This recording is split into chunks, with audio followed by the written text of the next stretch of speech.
Ito ang gusto ko sa sa buwan ng June. Kahit alas 10:30 na ng gabi, nako maliwanag ang panahon. Nako. Kita nyo naman mga kainags, nako. Pati bunbunan ko, yung kinis ng ulo ko ay kitang-kita sa liwanag ng panahon. Winter, spring, summer, or fall. Tuloy ang buhay sa Canada. Abira. Napakasarap nung ganito na yung uuwi ka galing sa trabaho. Tapos ganito pa. Kitang-kita mo pa yung mga buhangin, mga bato-bato. 'Di ba? Pati mga kulay ng puno, mga dahon ng puno, mga kainis, oh. 'Di ba? Pati yung usok ng jet, yung eroplano na yun, kitang-kita pa rin, nakita nyo. 'Di ba? Kitang-kita ang kintab, yan. Napakasarap, napakasaya ko talaga ngayon dahil uwian na naman. Syempre mga kainags, syempre tapos na trabaho eh. Pinakamasarap sa lahat yung uwian na. Oh grabe oh. Pwede ko pang ipasyal ang mga aso nito pag uwi ko ng bahay. Naku, matutuwa yung mga yun, sigurado. O di ba mga kainags, ibang iba talaga siya. Kaya talagang ang sarap pag summer dito sa Canada eh. Maliwanag, kaya nako sa mga darating na ilang linggo, itong June, sa July, sa August, nako ang sarap magpalipas ng maraming oras sa labas ng bahay natin dahil marami tayong magagawa. Nako, pupunta na naman pala tayo ngayon sa mga K-Days, di ba? K-Days, kung ano-ano pa mga piyesta-piyesta rito sa Canada. Nako, yan yung pinaka hihintay-hintay natin dito. Mga K-Days, mga yung maraming tao, parang piyesta. Nako, talaga nang masaya na naman tayo nito. Teka mo, pati yung ibon, kung napapansin yung ibon, mga kainis, ayun kitang-kita natin, lumilipad, bihira naman talaga. Ay, nako. Parang ang sarap pang tumambay, parang ang sarap pang maglakad-lakad. Pero, ang hindi lang maganda ngayon, mga kainags, medyo malamig pa rin ang panahon natin ngayon, nako. Gusto ko na sanang yung mag-t-shirt na lang ako pagpapasok sa trabaho para pag pauwi na lang makita nyo naman yung mga muscle ko sa aking braso at yung kutis ko naman makita nyo. Pambihira. Grabe talaga dito sa Alberta, Canada, June na malamig pa rin, ayaw pa rin umalis yung lamig ng panahon. Mabuti na lang kahit papaano puro hindi na natin binuksan yung ating furnace heater. Yun naman yung importante roon yung hindi nakabukas ang furnace heater para maliit na lang ang babayaran natin sa kuryente. Naku, 'di ba? Kaya lang malamig pa rin talaga. Bihir, tapos halos magtatatlong linggo na yata yung ulan, araw, mas madalas umulan nung mga nakarang 3 linggo. Tapos ito, tiningnan ko uli yung forecast, itong week na to, sa susunod na week, abay ganun uli, uulan uli. Pambihira naman. Mukhang hindi na yata araw, mukhang wala na yatang summer. Actually kahapon, kagabi, pag uwi namin, abay malamig din ang sabi namin, parang yung lamig niya parang fall season yung lamig, Grabe, sabi namin parang wala na yatang summer darating. Pambihira. Pero sana after ng next week, sana uminit na yung panahon, para makapag-t-shirt naman tayo kasi ilang buwan lang yan. Naku, June, July, August, September makakapag-t-shirt pa rin tayo, pero katapusan ng September wala na. Balik na naman tayo sa sweatshirt.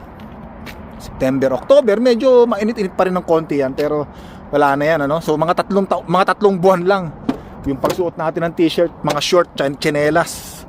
Yan. Tara mga kainis, pasok na tayo sa sakyan natin at ay nako po. Pwede pa, pasyal natin mga aso. Ay, salamat Lord, salamat Lord. Sarap umupo, pahinga ang katawan. Loop City Oil Change and Tires, Alberta's trusted experts.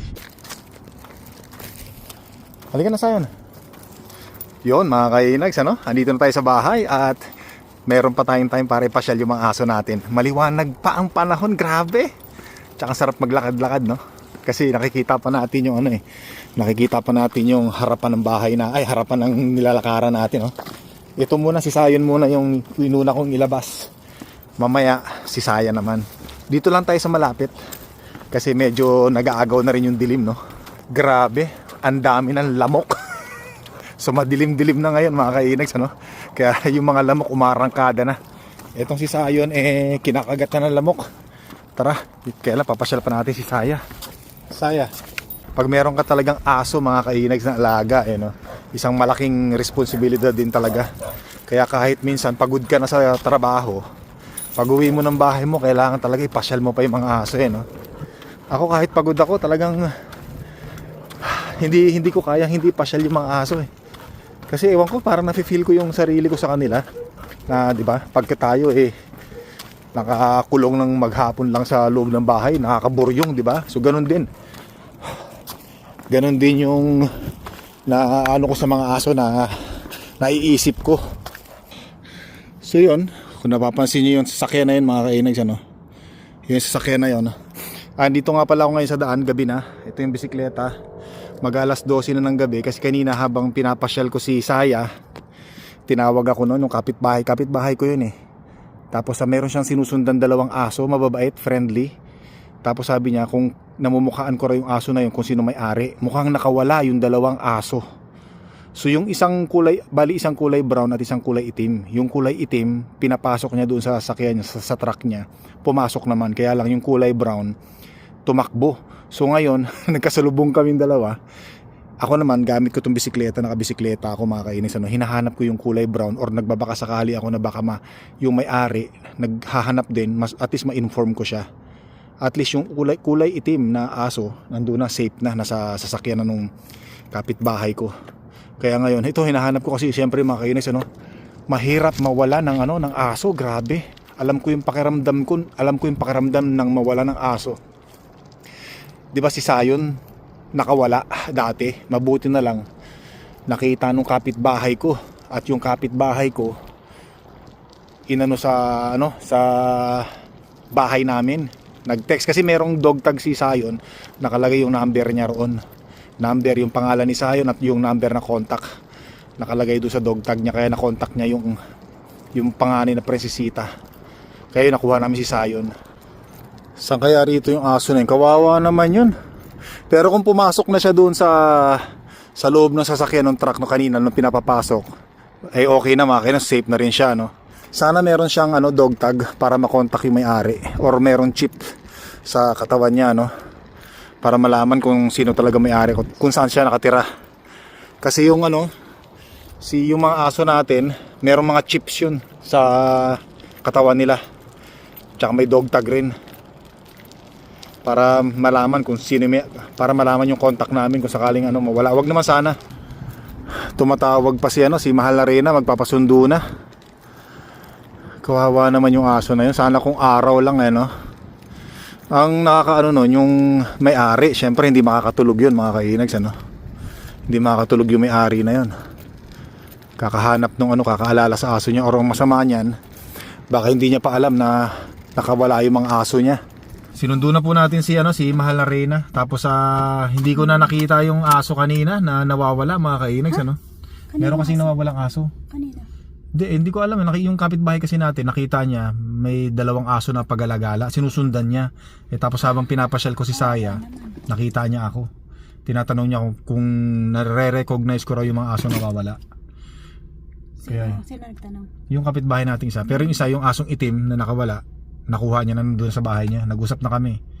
Isa pa yung nawawala. Ipupunta niya raw yun sa parang saan niya ipupunta? Parang Edmonton City Hall, City of Edmonton, ganyan. Tapos tatanungin niya na ire-report niya na nawawala, ganun. Tapos pupunta niya yata sa mga clinic, dog clinic, titingnan kung meron chip yung aso para malaman yung may-ari, contact. Kawawa naman yung mga aso, mababait Hindi naman tumatahol Medyo malalaki din yung mga aso Kanina hinanap ko, nagbisikleta ako. Nung habang nagbisikleta ako, tumawag ka. Hindi ko na nakita. Tsaka madilim na rin, mahirap na hanapin. Tara, baka makita natin sa Tara, kawawa naman yun. Kawawa talaga, kawawa yung mga aso. Siyempre, pag ikaw dog owner ka. Yan, kung nga pala mga kainis, doon nga pala sa mga alagang aso, importante po yung meron silang dog tag. Lagi nyo pong i-check yung dog tag nila kung meron silang dog tag. Tsaka yung cellphone number. Nandun yung contact number nyo, yung pangalan niya, yun, importante po yun. Kaya kung sakaling mawala man yung aso nyo, may makakita, madali pong makontak kayo. Importante yun. Kaya yung mga aso natin, laging meron, tinitingnan ko talaga lagi, yung dog tag nila na nakaatas doon sa kanilang kadena sa leeg. Tara, let's go. Nagpo-post post ng mga nawawalang aso. Oo, may mga nawawalang aso. Yung calder. Okay. Tara. Nagbabakasakali kami na makita namin yung aso dito. Kasi kung sakaling makita namin yung aso, itatry namin na papasukin dito sa loob ng ng sasakyan natin. Dito lang. Try lang natin na at least para hindi naman nakakonsensya na pinabayaan natin yung aso kahit paano. Gawin natin yung the best of the best. Maso-masoan siya. Kaya yun ang gagawin natin. At least importante, tinry talaga natin. Sana makita natin. Kawawa, naawa ko dun sa aso eh. Siyempre mag-isa lang yun. Walang buti nga hindi na masyadong malamig ngayon Pero malamig pa rin mga kainis kahit paano. Pero hindi katulad ng pag winter na wala yung aso mo, yung delikado. So wala mga kainis hindi natin nakita. Pero sana bukas or sana may mga nakakita na doon sa aso kasi siyempre inaalala lang natin. Nag-aalala lang tayo baka na matulog yung kung saan yung aso niya pag hindi nakita ngayong gabi na to. Pero tingin ko hindi makikita ngayong gabi na to Pero sana cross my finger makita. Yun nga palang mga kainis doon sa mga hindi nakakaalam, yung chip na sinasabi ko dito nila nilalagay dito nandito. Yung chip maliit lang yun, pati si Zion meron na rin. Tapos i-scan niya i-scan yan para malaman yung yung address or yung information ng mga aso natin tsaka yung may-ari. Kaya yun, pinalagyan kaagad namin yun nung maliliit pa yung mga aso natin. Tsaka to meron nga pala silang rito, ito yung dog tag Yung dog tag nila, yan, nandiyan yung information nila. Tsaka yan, kay Zion. Nasa yung dog tag mo yun? Yun, may dog tag sila. Kaya talagang inaano ko yun, mini-make sure ko na meron silang ganun. Kasi syempre yung mga aso natin, nandito lang yan Minsan pinapabayaan lang natin dito sa bakuran natin. Kaya yung mga bakod na yan, kung napapansin nyo, tinibayan ko ng yung tinibayan ko na hindi talaga makakalusot yung mga aso natin kahit mag-isa lang sila rito. Yan yung mga ilalim, tinitingnan ng mga aso natin yan especially doon. Kaya talagang ginagastusan ko yung bakod natin na yan para hindi makawala yung mga aso natin. Naku pag nakawala yung mga aso na yan, sayang naman. Mahal na mahal natin yan para tayong nawala ng anak natin. Naku, hindi pa ako nakakapag Ayan Hindi pa ako nakakapag lawn mower ng damo rito. Tataas na yan, ito yung mga buto nila Tataas na. Zion? Yan yung dog tag niya. Yan, nandito. Baby, pakita mo yung dog tag mo. Yan dog tag. Andito. Yan, hayaan muna natin si Jan maglaro. Ay, pagod ako. Magandang araw ulit sa inyo mga kainags. Naku, napakaganda nga talaga ng araw natin ngayon dahil si Haring Araw ay sikat na sikat. Nako, kung ganito ba naman ang ganito, ang panahon natin, napakasarap maglakad Tsaka nakikita mo talaga, ma-appreciate mo talaga yung ganda ng harapan yung paligid ng labas ng bahay natin. Pati yung mga bulaklak, iba't ibang klaseng kulay. Nako, talagang maganda. Meron lang akong papakita doon sa inyo mga kainis mo, kaya naglakad-lakad tayo dito. Yung mga bulaklak ng kapitbahay natin doon. Nako nagsisimula ng bumuka. Ang ganda sa paningin. Grabe, katulad dito. Ito, actually medyo nag-fade na yung kulay nito. Dati matingkad ang kulay nito pero maganda pa rin siya. Doon banda mga kainis, ang ganda ng ang ganda ng mga bulaklak ng kapitbahay natin. Di ba ang ganda talaga ng ang ganda talaga ng araw natin, yung day by day. Kung tama ba yung sinasabi ko, day by day. Yung araw-araw, na kapag ang panahon natin ganito. Kumpara kagabi, di ba? Kagabi malamig, makulimlim ng konti. Anong mga nakarang araw? Ayun, yun doon mga kainags. Ganda Pero pa rin, medyo malamig pa rin ng konti, naramdaman ko pa rin. Pero kaya nang mag-t-shirt, magsuot ng t-shirt kasi nga nakatirik si Haring Araw Dito, ayun nakikita nyo ba mga kainags? Ang gaganda dito pa lang sa malayo, nakikita ko na Ayan beautiful na beautiful talaga. Nako kasarap maglakad pagka ganito yung mga nakikita natin dito sa paligid natin Ayan Diyos ko day. Ganda mga kainags Grabe Ano kaya mga bulaklak na to mga kainags? Alam nyo ba kung anong bulaklak to? Gaganda May bubuyog pa Gaganda, grabe. Alam ko ito iris to kung tawagin. Gusto ko rin magkaroon ng ganyang halaman Yung mga ganyang halaman bulaklak ang gaganda At saka yun mga kainags, ang gaganda Iris. Yan, ang gaganda oh. Grabe. Dito namin nakita kagabi, yung mga aso. Dalawang aso. Tapos yung kapitbahay natin, sinusundan niya, dala niya yung truck niya. Tapos yung isang itim na sinasabi ko, kulay itim na aso, sumampa sa truck, pinasakay niya. Kaya lang isang brown na aso, tumakbo doon. Nagkahiwalay sila, no? Siguro magkasama sila sa isang bahay nung dalawang aso na yun. Eh syempre, mga kainis, ano? Na pag ikaw yung owner talagang nawalan ka ng aso, masakit sa ulo yun. Talagang naku, nasaan na kayo mga aso ko? Siyempre yung mga aso mo na yun, matagal mo nang kasama sa bahay yun eh, di ba? Kasi yung mga aso nakita natin kagabi, medyo may mga edad na. May mga edad na. Kaya matagal na yun sa may-ari ng aso. Unless kung pinalaya sila or yung may-ari nun minsan kasi may mga kasong ganun mga kainags, yung mga may-ari ng aso, pinapalayas nila yung yung kanilang mga alagang aso. Kumbaga ayaw na nila. May mga ganung kaso dito eh.